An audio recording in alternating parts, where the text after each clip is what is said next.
Dan pagi ini kita akan melanjutkan kajian Tazkiyatun Nufus. Kenapa penting? Karena setiap saat hati kita bisa dikotori oleh banyak hal. Maka harus dibersihkan setiap waktu. Imam Abu Hamid Al-Ghazali memberi ibarat, ketika hati tidak dibersihkan maka seperti kaca yang berdebu dan bertahun-tahun tidak dibersihkan, sulit melihat dengan jernih.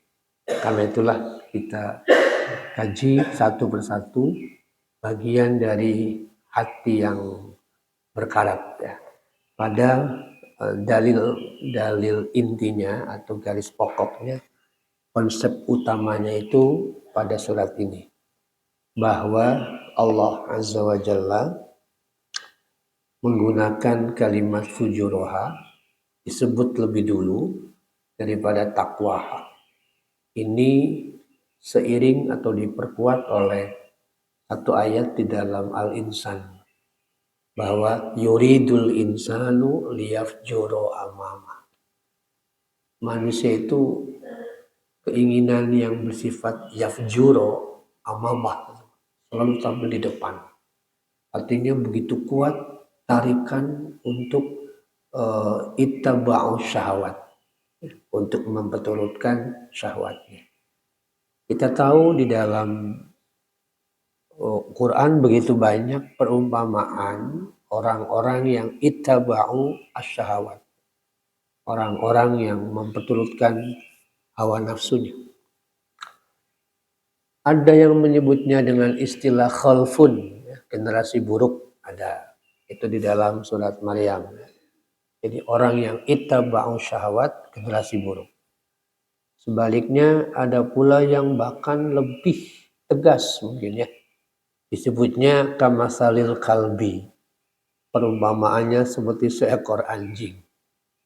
Itu sebuah tamsilan yang begitu menghinakan ya, sangat menghinakan, karena manusia sangat tidak layak untuk terjebak dalam fujuroha. Namun sekali lagi disebutkan pertama kali untuk mengindikasikan betapa jihad kita terkait dengan fujuroha harus setiap waktu.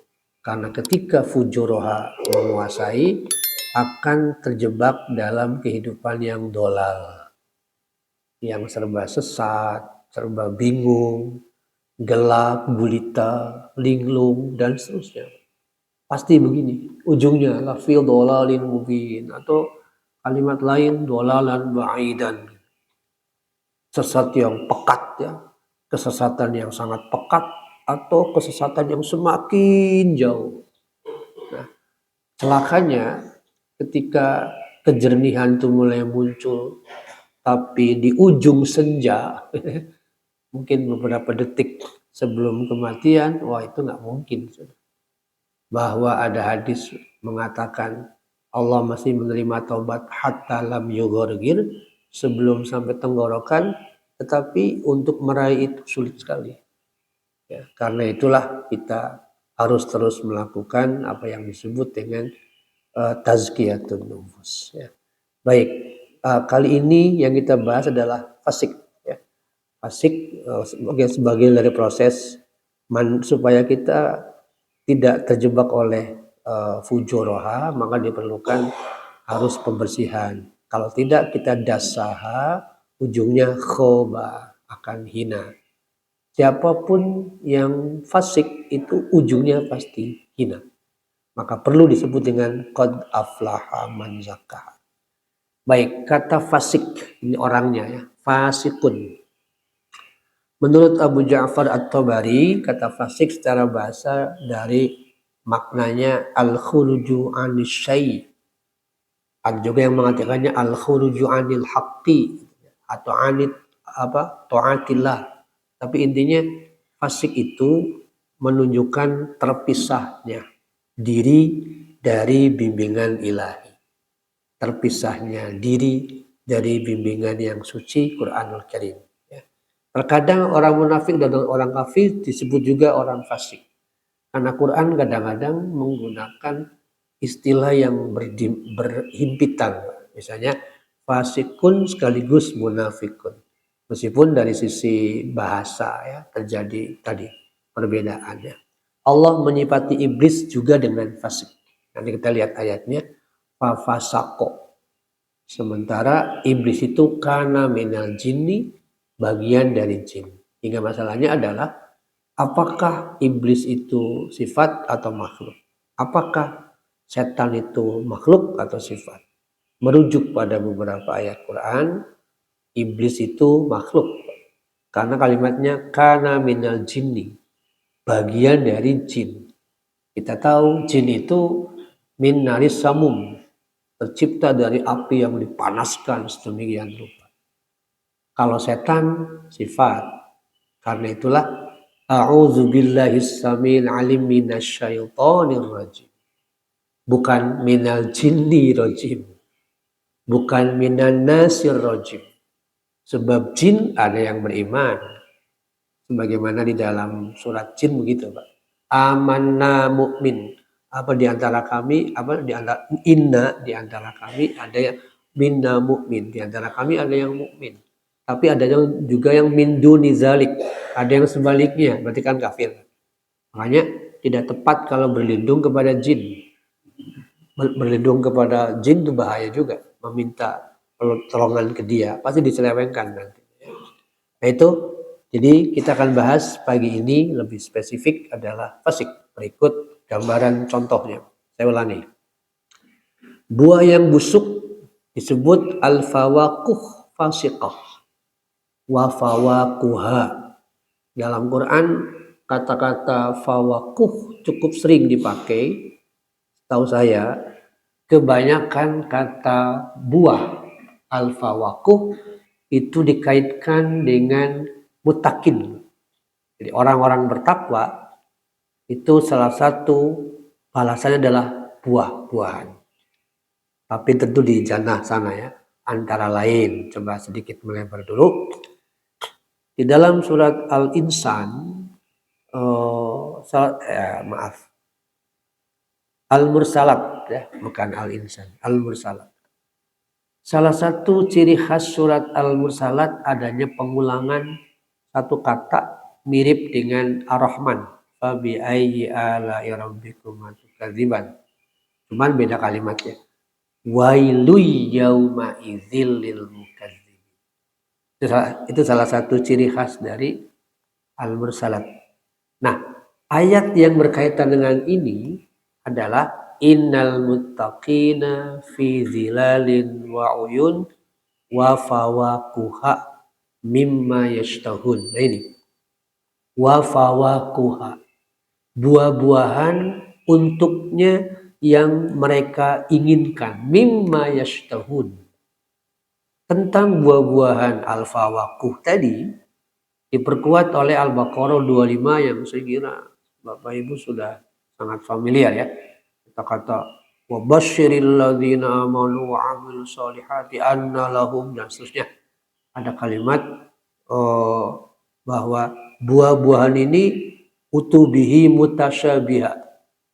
Kok mirip ya dengan yang kita nikmati dulu di dunia. Itu gambaran ya. Jadi fawakuh buah-buahan. Adapun fasiqah pengertiannya busuk. Karena kulit buah yang busuk akan terkelupas dengan sendirinya. Nah terkelupas itu, lepas itulah yang dalam kaitan dengan akidah namanya fasik. Jadi sifat mudah terkelupas itulah yang dimiliki oleh seorang fasik. Ia keluar dengan kemauannya sendiri. Biasanya motifnya, balik lagi Pak, duniawi. Motifnya itu duniawi. Seperti yang sudah pernah digambarkan bahwa kita posisi hamba ya, di tengah nih. Di atas itu Allah, di bawah dunia dan kesenangannya. Posisi hamba semakin berat ke bawah akan semakin berat naik ke atas. Itu yang disebut dengan, kita sudah sering 8 cinta, 8 objek cinta. Ketika menempatkan dunia di atas kecintaan kepada Allah, maksudnya lebih ke bawah, maka akan semakin berat untuk berintim dengan Allah. Teori sederhananya begitu. Ketika manusia ittaba'u syahwat, ya, mengikuti memperturutkan syahwatnya untuk melampiaskan kebutuhan yang bersifat duniawi, dia akan sangat berat untuk naik ke atas, bahkan sangat mudah sebaliknya untuk terkelupas sehingga terjebak dalam karakter-karakter yang disebut fasik tadi. Ia keluar dengan kemauannya sendiri. Kenapa? Karena dia merasa nikmat dengan itu. Makanya betapa banyak kata-kata di dalam Quran, janganlah sampai melupakan Allah. Nanti Allah akan membuatmu lupa pada diri sendiri. Nanti kita lihat beberapa kalimat itu ya. Nah, jadi orang fasik itu al-khuruj min anil haq, ya, keluar dari kebenaran yang semula melekat pada dirinya. Dengan demikian siapapun kita sangat mudah, Pak, terjebak untuk bisa berbuat atau bertindak fasik. Apa saja nanti kita lihat ya. Baik, dari ungkapan fasikun kafirun, orang fasik yang kafir adalah mereka yang tidak beriman kepada Allah dan Rasulullah SAW. Itu namanya fasikun kafirun. Ini definisi yang disampaikan oleh Abu Hamid Al-Ghazali, bahwa fasik itu dibagi dua. Ada fasikun kafirun, ada fasikun fajirun. Fasik kafir, fasik sekaligus kafir, bukan saja keluar dari anil hidayah, ya, keluar dari bimbingan Allah, atau keluar dari ketaatan kepada Allah dan cenderung masuk ke dalam dhalal, tapi juga bisa mengalami ujung kematian yang hina. Dalam Quran banyak sekali gambaran mengenai kemungkinan kematian ujungnya. Yang terkenal mungkin su'ul khotimah, ya. Yang terkenal ujungnya buruk, gitu ya, ujung yang buruk. Tapi sebetulnya ada istilah lain yang menunjukkan gambaran su'u selain husnul, ya.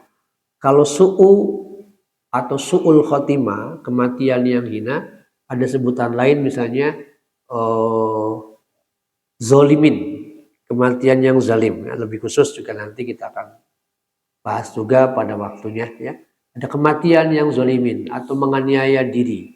Ada kemiripan sebetulnya dengan nanti fajir, ya. Fasikun yang fajir. Ada juga kematian kalau lawan dari zolimin adalah toyibin. Kematian yang toyib, kematian yang baik, berarti kematian yang husnul khatimah. Atau di surat Toha menyebutnya dengan mujriman, kematian yang sedang membawa dosa. Misalnya dengan kalimat mayyati rabbah, siapa yang mendatangi Allah dalam keadaan mujriman, berarti sedang memperturutkan hawa nafsu. Umpamanya gini, Pak, contoh nyata ini.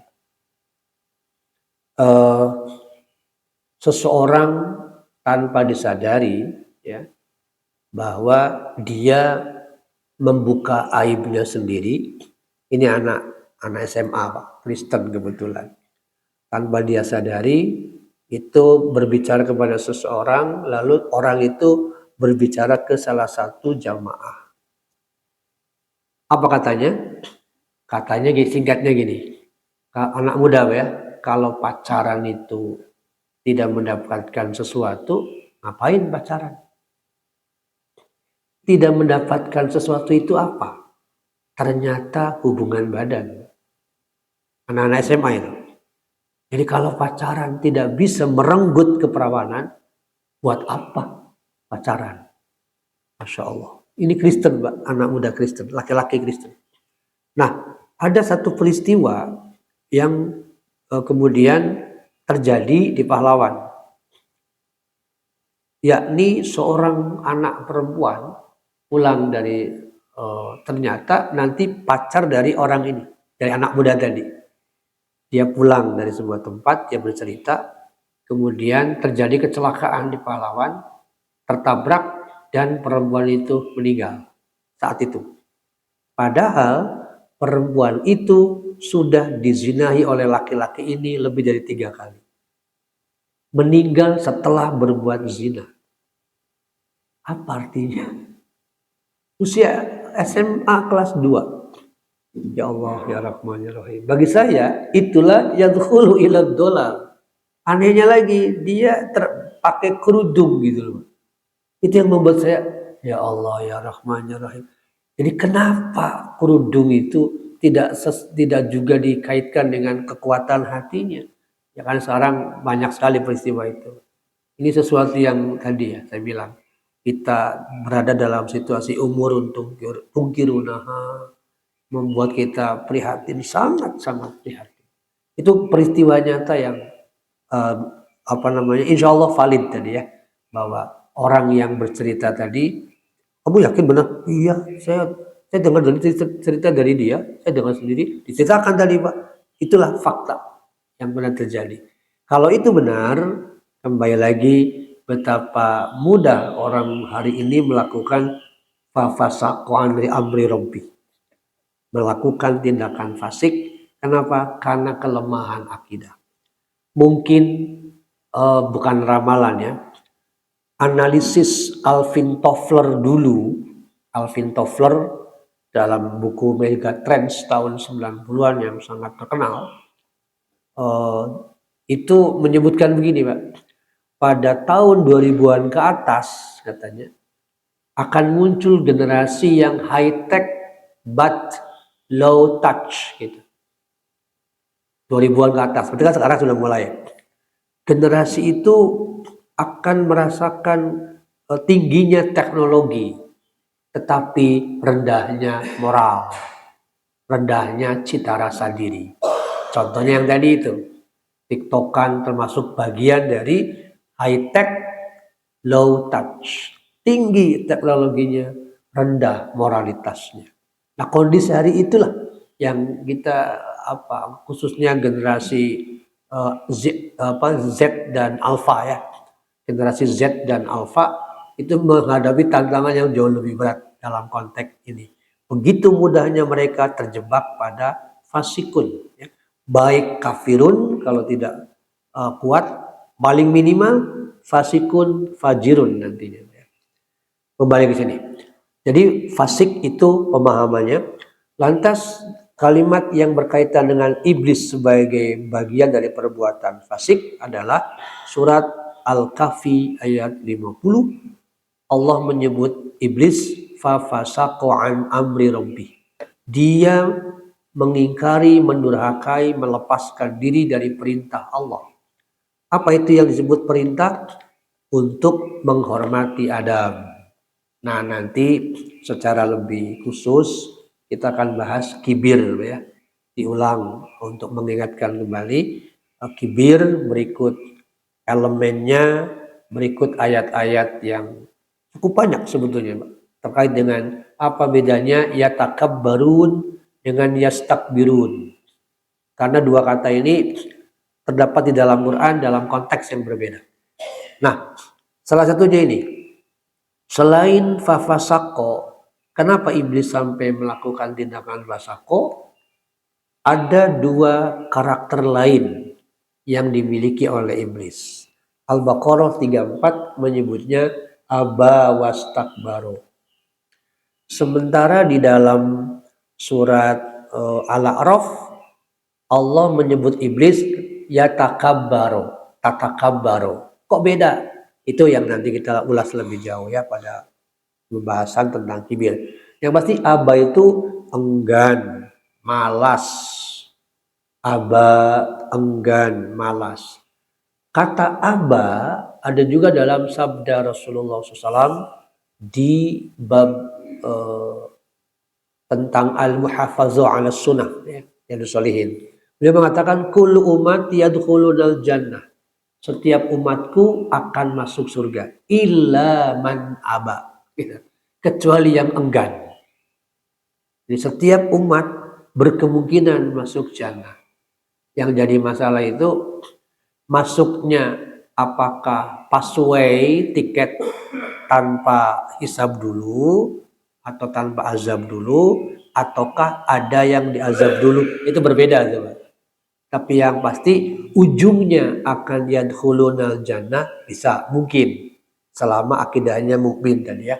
Tetapi bahwa berkemungkinan terganjal dulu, tercancel dulu oleh hisab atau azab masing-masing ada. Maka Rasulullah SAW memberikan syarat. Ya. Kalau kita, ya ini ikhtiar kita ya. Kalau kita ingin yadkhuluna jannata bighairi hisabin wala azabin, saya kira hadisnya pernah ya. Kalau ingin masuk situ, setidaknya 3 syarat yang Rasulullah SAW sampaikan. Pertama, bahwa kita tidak pernah menjadi pasien dukun atau bahkan menjadi dukun itu sendiri. Pasiennya tidak pernah, apalagi jadi dukun. Gitu. Karena dua-duanya bagian dari penghalang masuk surga tanpa hisab. Yang kedua, tidak pernah terjebak oleh tatoyur. Tatoyur, hal-hal yang bersifat ramalan atau konsepsial gitu ya. Kita nggak boleh terjebak oleh konsepsial. Entah hari, entah nomor, entah angka, entah waktu, dan seterusnya. Sementara di kita tidak sedikit kalau masih terjebak oleh konsepsial. Seperti yang sering kita dengar ya. Nomor ada konsepsial. Jangan nomor 13. Misalnya, itu konsep Yahudi. Begitu pula hari. Bahkan anak pun ada konsep sial atau naas. Ya. Hari naas, waktu naas, dan seterusnya. Itu gambarannya. Itu yang pertama, apa? Kemudian yang kedua, istakbaro. Nah, tadi ada istakbaro, ada takabbaro. 2 kata yang berbeda tapi induknya sama, yakni al-kibru tadi, kibir. Sebuah contoh dulu tentang al-kibru. Dalam hadis yang sama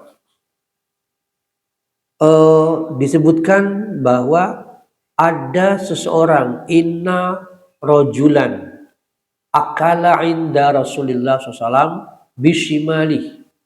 Ada seorang anak muda yang sedang makan minum di samping Rasul. Dia, anak muda ini, mengira bahwa orang yang di sampingnya itu bukan seorang Rasul. Ya.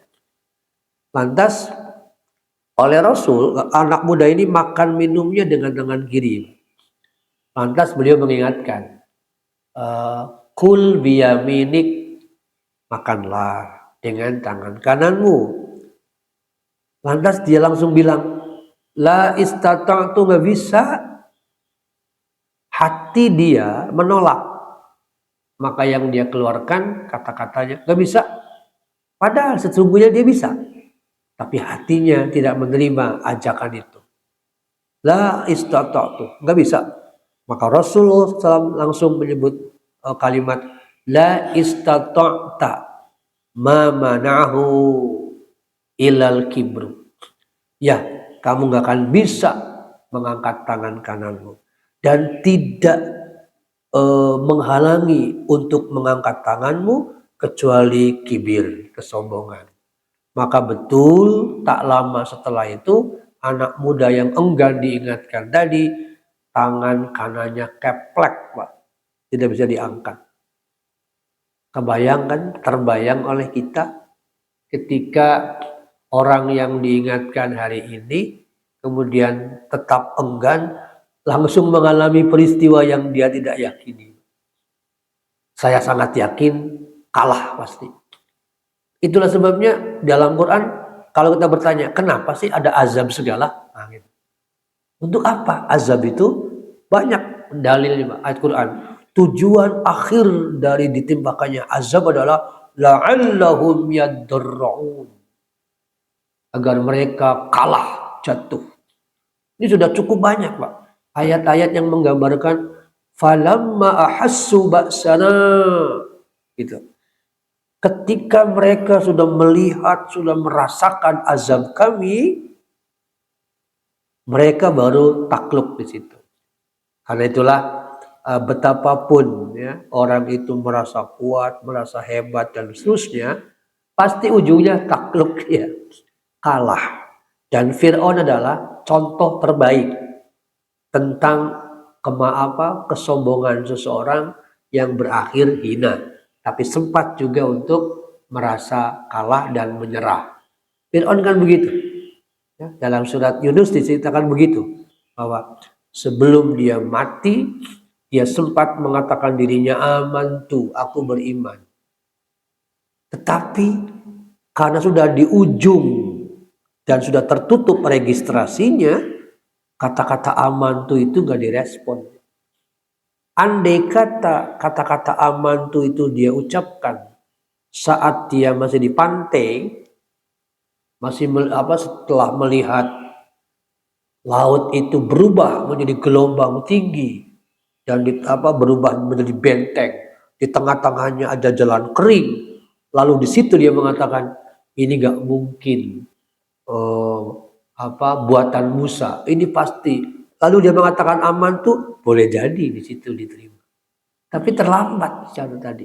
Nah, bagi saya ucapan Fir'aun yang mengatakan aku beriman, itu menunjukkan kalah tadi, takluk dia. Oleh sebab itu menarik sekali. Surat Al-Alaq juga menekankan di satu sisi setiap manusia berpeluang melakukan yatgho, innal insana la yatgho.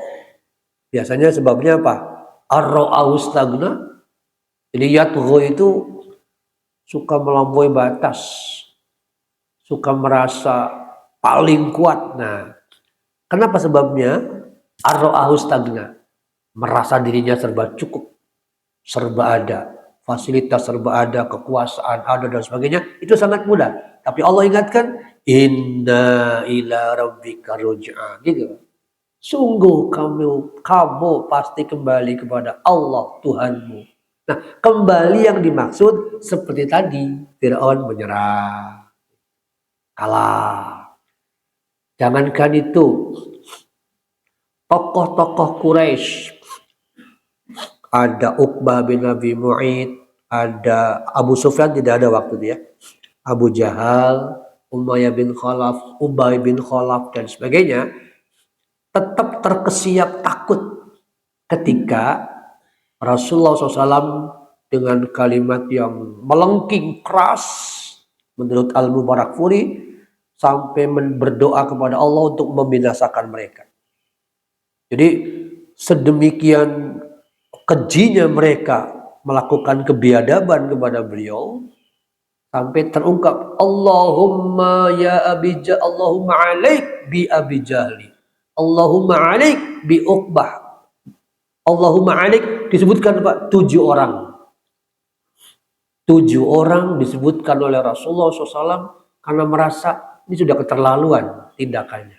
Meskipun belum membunuh, tapi sudah keterlaluan, maka beliau berdoa, ya Allah binasakan Abu Jahal, binasakan Umayyah bin Khalaf, binasakan Uqbah bin Abi Mu'id, binasakan 7 orang. Kata Abdullah bin Mas'ud radhiyallahu an, 7 orang itu tak lama kemudian betul binasa. Itulah doa Rasulullah SAW. Jadi kembali ke sini tentang aba dan istakbaro ya. Jadi istakbaro itu elemen dari kibir, dan ada 2 elemen kibir ya. Nanti istakbaro dan takabur. Tentang bagaimana gambarannya kita lanjutkan kembali. Para bapak dan ibu yang dirahmati Allah. Nah, kembali pada masalah tadi, dalam Quran ya, dalam Quran fasik itu ada 2 kali Pak. Ada fasikun, bentuk jamaknya ya. Ada fasikun, ada fasikin. Fasikun, fasikin, baik dengan atau tanpa alif lam, saya temukan disebut dalam Quran 17 kali kalau fasikun. Kalau fasikun biasanya posisinya subjek, pelaku. Kalau fasikin lebih banyak sedikit, 19 kali. Tapi posisinya adalah pelaku. Sekarang kita lihat beberapa contoh orang yang disebut al-fasikun sekaligus al-fasikin. Ada Al-Maidah, Ali Imran, Al-Baqarah, Ali Imran, Al-Maidah, Al-Anbiya, Al-Hasyr. Al-Baqarah ini berkaitan dengan banyaknya ayat yang mirip seperti ini. Ma yakfuru biha illal fasikun. Tidaklah mengingkari ayat-ayat Allah. Biayatina, bayinatin. Ayatin bayinat ini maksudnya lebih kepada mukjizat. Ya. Tidaklah mengingkari ayat-ayat Allah sebagai bukti kecuali orang fasik. Maka kesimpulannya orang fasik itu mengingkari ayat Allah. Ini yang disebut fasikun kafirun. Menolak sama sekali, mengingkari ayat-ayat Allah. Fasikun kafirun. Ali Imran menyebut juga sama, ya, bahwa Ali Imran dengan kalimat yang sama. Faman tawalla, orang yang menjauh atau berpaling ba'da zalika, setelah itu, maksudnya setelah dapat penjelasan, namanya fasikun. Berpaling itu berarti enggan mengamalkan. Ada yang meyakini bahwa inilah yang disebut dengan fasikun fajirun. Sudah tahu bahwa itu salah, tapi baiklah, tidak enak soalnya itu. Itu fasikun fajirun. Dia fasik karena suka berbuat durhaka. Namun dalam hatinya masih ada mukmin, itu masih ada iman. Untuk yang fajirun, fasikun fajirun. Beda dengan fasikun kafirun tadi gambarannya. Kalau Al-Maidah sama, ini juga fasikin, ya. Nah, kalau Al-Maidah ini berkaitan dengan karakter Bani Israel. Musa alaihissalam sampai berbicara ini, Pak. Rabbi inni la amliku illa nafsi wa akhi. Ya Allah, saya sudah nggak sanggup lagi mengarahkan, mengendalikan Bani Israel kecuali diriku dan saudaraku. Tolong ya Allah, fafruq bainana wa bainal qaumil fasikin. Tolong ya Allah, pisahkan kami dengan mereka. Ucapan ini menunjukkan apa? Aral. Musa alaihissalam sudah capek mengingatkan Bani Israel. Puncaknya ada di sini salah satunya. Yakni mereka diminta memasuki Palestina karena itu untuk tempat tinggal mereka gitu. Tetapi yang mereka jawab adalah, ya Musa, idhab anta wa rabbuka. Sebaiknya Anda dan Tuhan berangkatlah dulu, wa qatila, perangi mereka, inna hahuna qa'idun. Kami nunggu di sini. Itu watak Bani Israel, Pak. Jadi prinsip dasarnya itu hidup hayang ngenah wungkul gitu. Ingin meraih sesuatu tetapi menggunakan tangan orang lain. Itu yang terjadi. Maka kalimatnya tadi, Musa gini aja deh, engkau dan Tuhanmu berangkat duluan. Perangi mereka, kami nunggu di sini. Saya kira kalau Bapak punya menantu model gini kan, mau lanjut mau nggak? Saya gini sederhananya, Pak. Anak kita perempuan misalnya ya, anak kita perempuan. Terus itu rumah yang sana sok ditempati daripada kosong. Tapi bersihannya dulu. Ternyata ketika ke sana, udah kotor banyak. Terus dia bilang, Pak, kalau mau ngasih sekalian aja bersihin dulu, diperbaiki, direhab, diisi juga. Ada sofanya, mana kurang ajar ternyata. Nah, semacam begitu, Pak. Itu watak Bani Israel. Jadi Tuhan, Musa, silakan Anda perangi mereka, kami tunggu di sini ya. Mau beres pejaan. Waduh, masya Allah, nikmat luar biasa itu. Itulah fasik, perbuatan fasik, gitu ya. Al-Anbiya juga menyebutkan begitu, bahwa innahum kanu qauma sau'in fasikin, mereka itu fasik yang sangat buruk. Kenapa? Karena lebih tertarik pada khobais, tindakan-tindakan buruk. Yang disebut khobais itu apa? Khobais di sini adalah perbuatan keji homoseks. Ini kan terkait dengan kisah Nabi Lut, umat Nabi Lut. Jadi Innahum kanu qauma sau'in fasikin, sungguh mereka itu kaum fasik yang sangat jahat, sangat buruk ya. Itu gambarannya kepada umat Nabi Lut. Adapun surat 19 Al-59 ayat 19, ulaika humul fasikun. Nah, ini yang sering muncul. Wala takunu kalladzina nasullah. Janganlah menjadi orang yang suka melupakan Allah. Fa'ansahum anfusahum. Nanti Anda lupa pada diri Anda. Nah, contoh orang yang mudah lupa, nasullah. Saya kaitkan dengan peristiwa bagaimana Hanzalah, Abu Hanzalah, yang merasa dirinya sudah nifak. Datanglah Abu Hanzalah kepada Abu Bakar radhiyallahu anhu. Lalu seperti biasa disapa, ditanya, "Kaifa haluk?" Gimana Hanzalah kabarmu? Hanzalah sudah munafik. Hanzalah sudah munafik. Abu Bakar kaget, Pak. Kenapa? Ya bagaimana tidak munafik coba. Kalau saya ikut taklim Rasul, ramai dengan Anda juga. Rasa-rasanya hidup ini terbimbing. Surga itu berada di pelupuk mata. Membuat semangat ibadah sedemikian kuat. Tapi kalau sudah bergaul dengan istri, dengan anak, dengan kehidupan, asa horeamnya lupa. Nah itu Pak. Kalau level sahabat saja begitu mudah berubah, ya, apalagi kita. Gitu.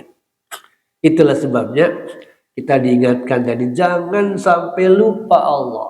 Namun, ya, setahu saya alat-alat yang dipakai iblis syaitonir rajim agar kita nasullah melupakan Allah itu begitu banyak. Yang intinya itu tadi sebetulnya al-hayatud dunya, ya, kehidupan dunia, wazinataha, dan kesenangannya. Seluruh alat yang ada di dunia ini dipakai oleh iblis atau syaitonir rajim untuk menghasung, memprovokasi manusia dengan target akhir nasullah, lupa. Karena itulah betapa indah ketika kita menjadi pribadi seperti di dalam surat 24 ayat 37 di situ. Indah sekali. Rijal, kita harus menjadi orang yang la tulhihim tijarah wala bai'. Menjadi orang yang tidak dilupakan, tidak mudah terlupakan oleh dagang, oleh bisnis. Gitu. Di sisi lain, nah ini unik Pak ya. Di sisi lain tidak ada satu larangan pun untuk bekerja dan berdagang. Harus. Tapi ada juga banyak ayat yang mengingatkan jangan sampai mau dilalaikan. Misalnya Pak, contoh sabda Rasulullah SAW yang menegaskan tentang pentingnya bekerja atau berbisnis. Seseorang bertanya kepada beliau, "Ya Rasulullah, ayyul kasbi atyabi?" Mana ya Rasul kira-kira pekerjaan yang baik itu yang seperti apa, yang mendatangkan berkah? Beliau menjawabnya dua kemungkinan, dua pilihan. Yang pertama, beliau menyebutnya dengan kalimat amalun biyadi, bekerja dengan tangan. Maksudnya di sini untuk memberi pilihan kepada orang itu bahwa dia biyadi, bekerja dengan tangan adalah menjadi pegawai. Atau yang kedua, bay'un mabrurun, atau dagang yang mabrur, bisnis. Jadi bagi saya, jawaban beliau itu memberikan pilihan. Kalau tidak bekerja dengan tanganmu, katakanlah berarti menjadi pegawai. Atau yang kedua, menjadi pebisnis alias entrepreneur. Di situ disebutnya dengan kalimat bay'un mabrurun. Jual beli yang mabrur. Nah, berkenaan dengan jual beli yang mabrur, kalau kita dekati dengan manajemen bisnis, setidaknya ada dua poin penting yang setahu saya. Satu, creative thinking. Yang kedua, spiritual power, al-quwwatur ruhiyah. Bukan saja kreativitas dipentingkan hari ini untuk memunculkan produk-produk yang segmented gitu ya, yang customer segmennya sesuai, tapi juga spiritual. Makanya di barat sana dikembangkan namanya SC, spiritual capital, bahwa modal awal seorang usahawan bukan saja spiritual, bukan saja creative thinking, tetapi harus kuatur ruhiyah alias kekuatan hati. Kenapa? Kita tahu kan Pak, yang namanya usaha kadang begini kadang begitu banyak sekali. Startup bisnis juga banyak yang bangkrut, bisnis pemula, bahkan dalam dunia produk pun ada istilah produk gagal. Bapak tahu? Ingat mungkin contoh ada nasi yang instan, Tara nasiku, apakah masih ada? Udah nggak ada. Itu masuk kategori bangkrut alias produk gagal. Banyak sekali. Nah itu konteksnya. Oh iya ya, kreatif saja tidak cukup, tapi berharap kepada Allah harus. Nah orang Barat menyebutnya SC itu, Pak. Spiritual capital. Kita sudah punya Allah, maka di dalam surat Az-Zariyat itu dikatakan fis sama'i rizqukum. Rezekimu itu di langit. Rezekimu itu di langit. Itu kata Allah. Tagih sana, ambil sana, jemput. Nah, gitu. Jemputnya itu balik lagi sederhana. Jemputnya adalah pakai password, pakai PIN kan, Be? 244 34 1011. Itu saja kita pakai. 5 waktunya, as-sholatu ala waktiha, as-sholatu li waktiha, rawatibnya 1-0-nya, 10 rakaat paling tidak rawatib. Ditambah sholatul lail, kalau perlu harus 11 setiap malam. Insya Allah itu bisa menjadi pembuka sekaligus penghadang terjadinya nasullah, melupakan Allah. Karena ketika tidak dibentengi oleh kekuatan hati ruhani akan sangat mudah. Nah, tentang khobais buruk yang dilakukan oleh umat Nabi Lut itu akan terus terjadi. Seperti ini gambarnya, Pak ya. Kan sekarang semakin ramai, Pak, kaum pelangi. Bahkan ya sudah menjalar ke semua. Bahkan di dunia penerbitan kami kemarin diskusi itu dengan para penerbit lain, di Amerika itu sudah cukup banyak terbit buku-buku yang mempromosikan ini dan sangat lembut, nggak terasa. Belakangan kemarin itu ada yang sampai kecolongan juga berita terkait dengan masuknya ke dunia pendidikan. ITB konon, disikat kemarin namanya Pak. Waduh, Masya Allah. Sampai minta maaf, bla bla. Ya saya tidak tahu. Itu siapa? Kita tidak tahu kan. Jadi betapa lembut mereka, kaum khobais ini, innahum kanu qauma sau'in fasikin, memasuki segala arah. Di dunia cerita anak ada, di film-film anak ada, di buku-buku anak masuk. Ya Allah, ya Rahman, ya Rahim. Terbayang oleh kita 5, 10, 25, 30 tahun ke depan, cucu kita berarti generasi alfa, kalau tidak dibentengi hari ini, aduh. Makanya Allah mengingatkan kita, wal yakshal ladzina law taraku, takutlah kalau di belakangmu lahir generasi lemah, gitu. Zuriatan di'afa, takutlah, munculkan rasa takut. Ya Allah. Nah, itu nanti kita bahas pada kajian mengenai human life, ya, kehidupan manusia terkait dengan al-mas'uliyah yang kemarin sudah dibahas. As-salasatul mas'uliyah, 3 tanggung jawab, yakni tanggung jawab yang ke bawah. Nuzuliyah, ke anak-anak keturunan kita, bagaimana menguatkannya dan bagaimana bentuk-bentuk yang masuk kategori zuriatan di'afan dan seterusnya. Nah ini para bapak tantangan kita ke depan terkait dengan fasikun, ya. Baik, kita lanjutkan. Lalu apa saja yang menjadi ciri tanda perilaku seseorang hingga ia layak dimasukkan ke dalam golongan fasikun atau fasikin ya? Apa cirinya? Kita lihat, Pak. Beberapa surat ini menjelaskan mengenai karakter atau tanda-tanda perilaku yang dilakukan oleh fasikin. Al-Baqarah 26, saya ambil ujungnya ya. Ayat ini berkaitan dengan cara Allah memilah kelompok mana yang beriman, mana yang tidak lewat ciptaan yang mungkin dianggap sepele. Innallaha la yastahyi ayyadriba masalan ma ba'udah. Mungkin kalau ditelisik tentang ba'udah dikaitkan dengan nyamuk nanti itu bisa menggunakan pendekatan sains. Wah, subhanallah, Pak.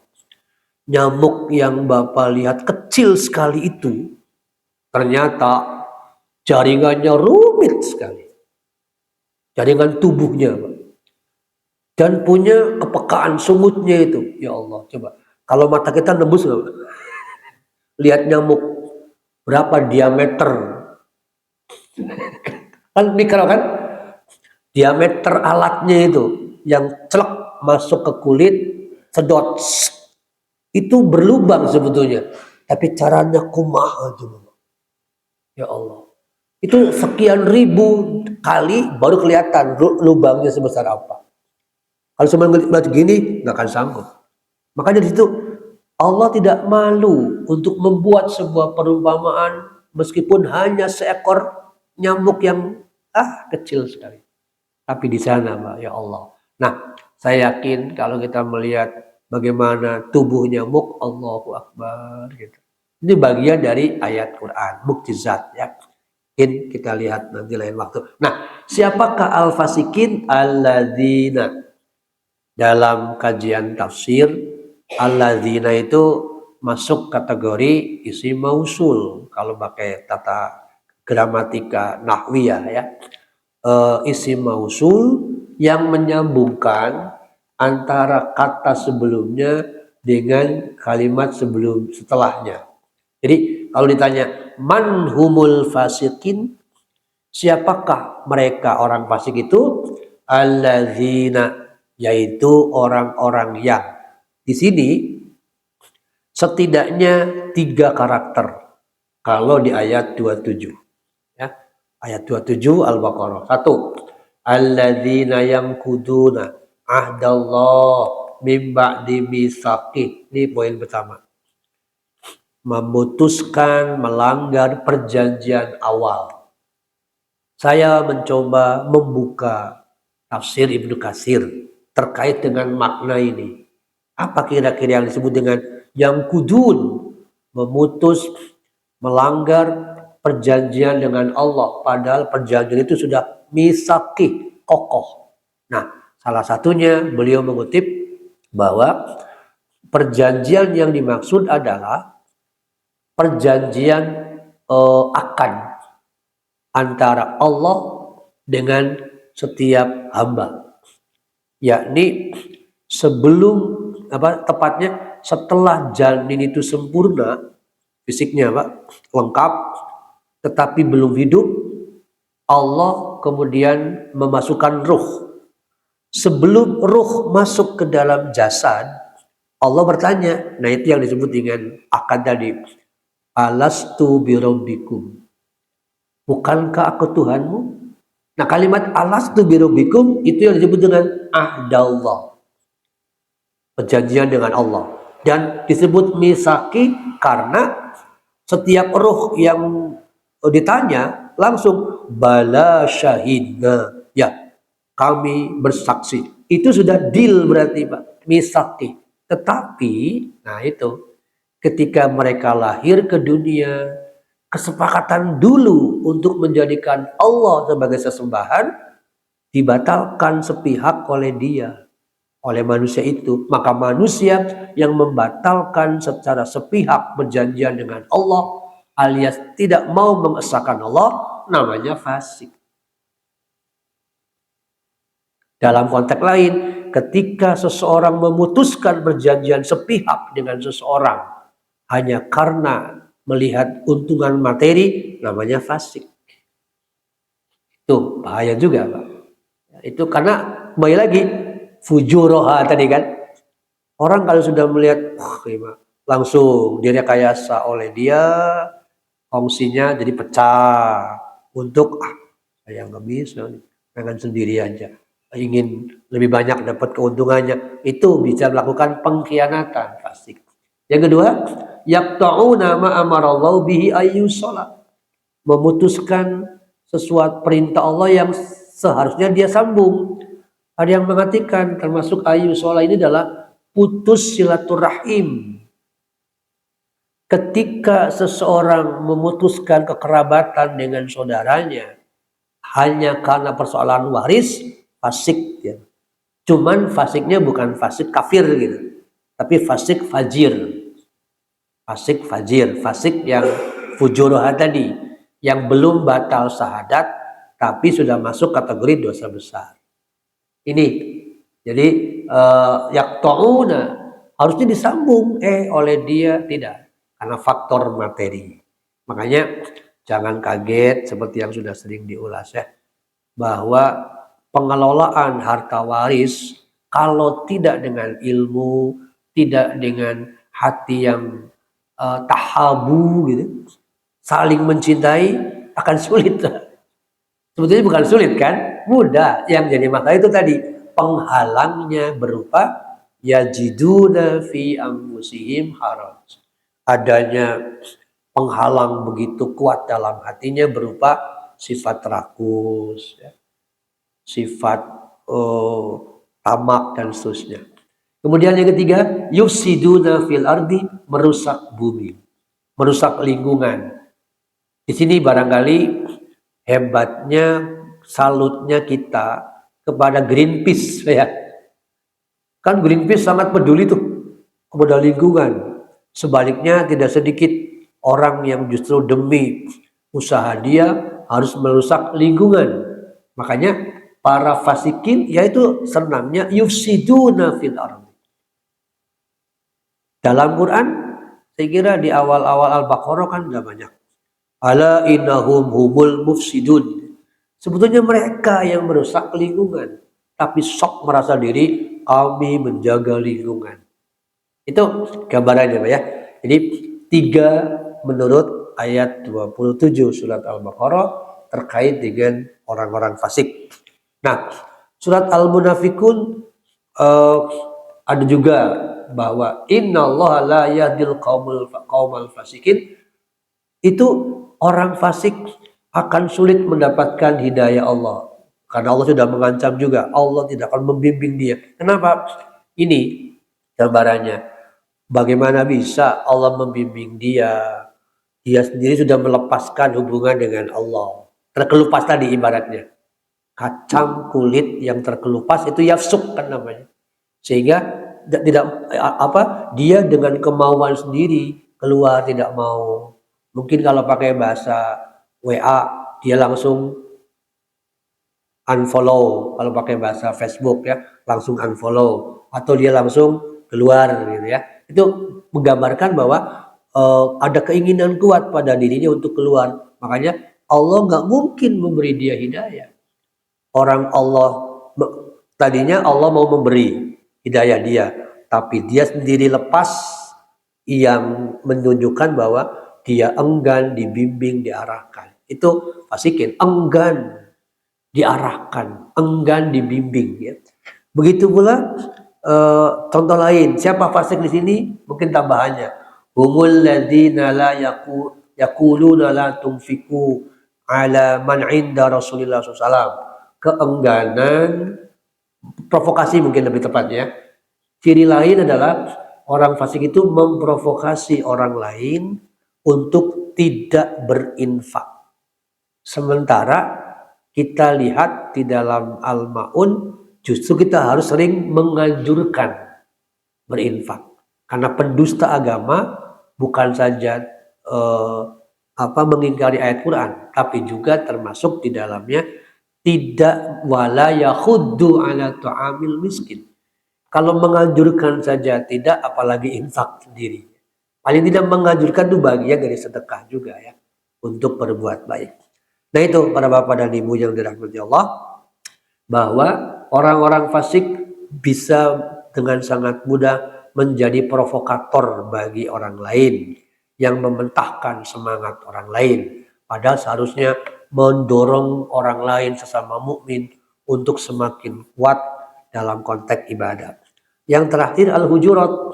Orang fasik itu hatinya dikuasai oleh dunia tadi, sehingga dia lebih memilih untuk al-isyan, al-fusuk tadi ya, al-kufra, al-fusuk, al-isyan.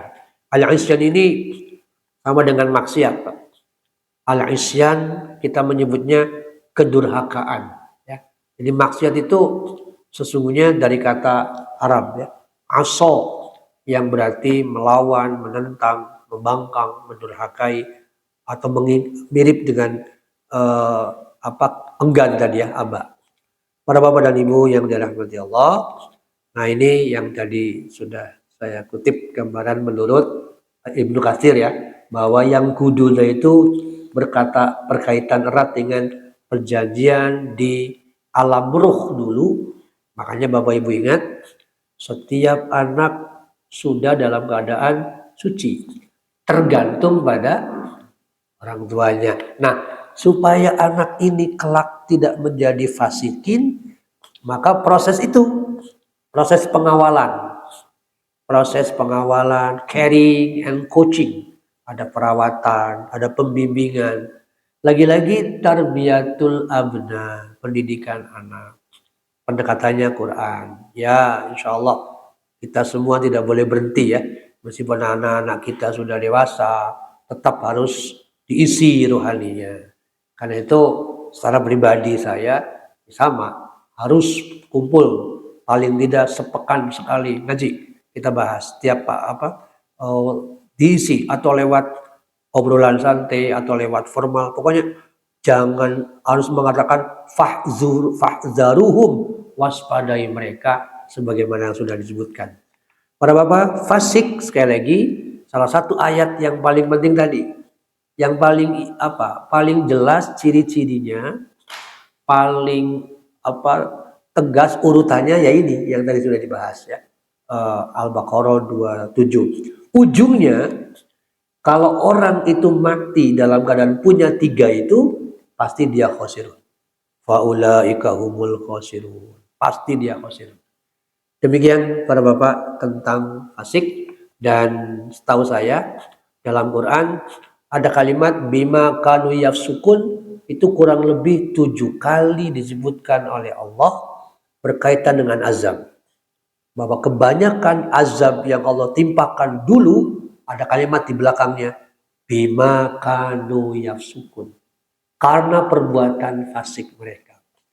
Jangan sampai semakin maraknya kaum laknatullah gay atau homoseks, lalu kita diam, kita ikutan terkena azab.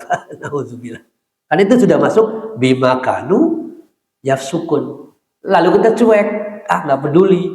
Nah, ketika kita tidak peduli, itulah khawatir terjadi sesuatu. Dan azab Allah itu dalam Quran sering disebutkan dengan kalimat bayatan. Kalau tidak kita sedang tidur malam, qailun, sedang tidur siang. Takut kan Pak? Didatangnya azab itu kalau tidak sedang tidur malam, sedang tidur siang. Waduh, kita nggak bisa lari gitu. Demikian pembahasan pagi ini terkait dengan fasik tadi, yang kita semua berpeluang terjebak di dalamnya, kecuali ittaqullah haqqa tuqati, insyaallah tidak mati kecuali dalam keadaan muslim. Barakallah. Enggak, barangkali ada yang perlu didiskusikan.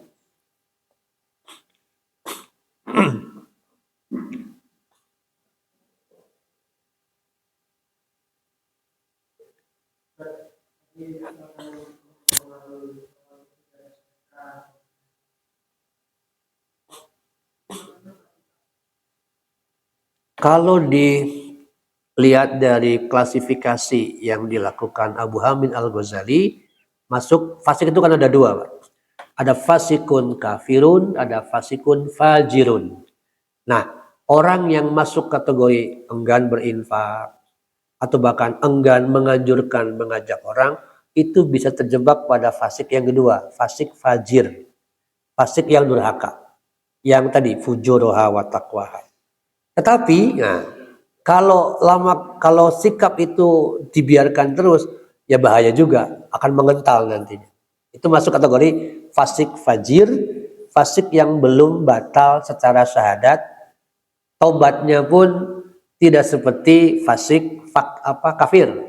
Kalau fasik kafir, taubatnya harus syahadat ulang, karena dia sudah kategorinya batal syahadat. Tapi kalau fasik fajir, ya pertobatannya cukup dengan misalnya dia perbaiki amaliyahnya, kemudian dia lakukan sedemikian rupa seluruh amaliyahnya, istighfarnya, berhenti dari kebiasaan yang lama, itu fasik fajir. Jadi beda.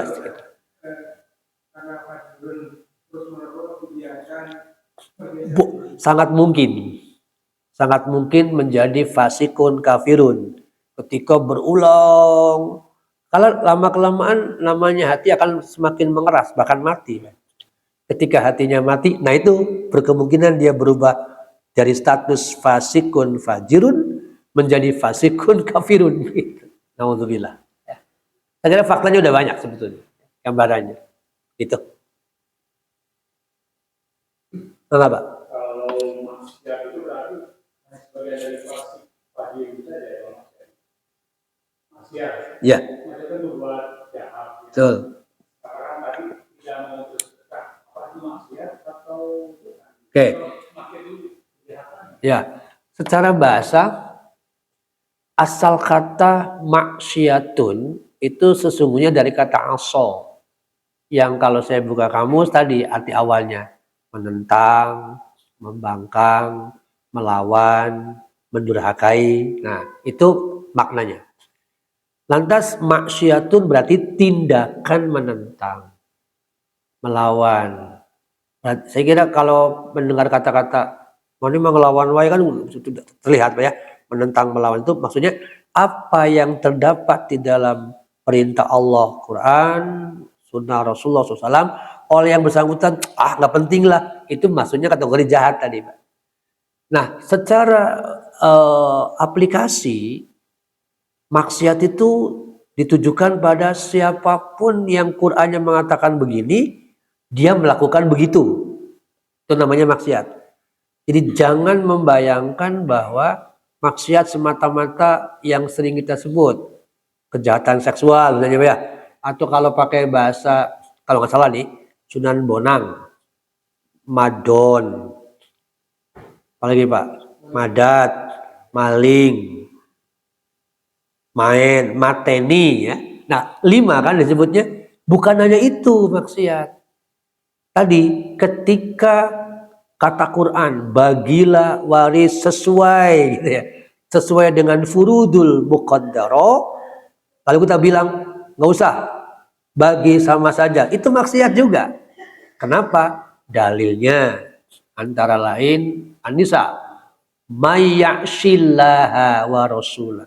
Siapa yang maksiat alias siapa yang menentang aturan Allah, itu kategori maksiat. Jadi ketika ada orang mau sedekah, nggak usah, itu udah maksiat. Apain kamu sedekah wae? Contoh, Abu Bakar radhiyallahu an itu sempat dikritik oleh bapaknya. Untuk apa sih kamu terlalu banyak sedekah, membebaskan budak ini itu? Bagi saya itu provokasi, itulah maksiat. Jadi ketika atau terbaliklah, harusnya ya'muruna bil ma'ruf, ini ya'muruna bil munkar. Tapi yanhauna 'anil ma'ruf. Bukan yanhauna, itu pokoknya dibalik aja, Pak.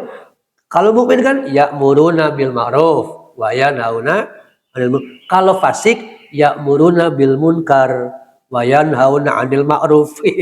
Itu namanya fasik, Pak. Masuk kategori ini. Itu kira-kira.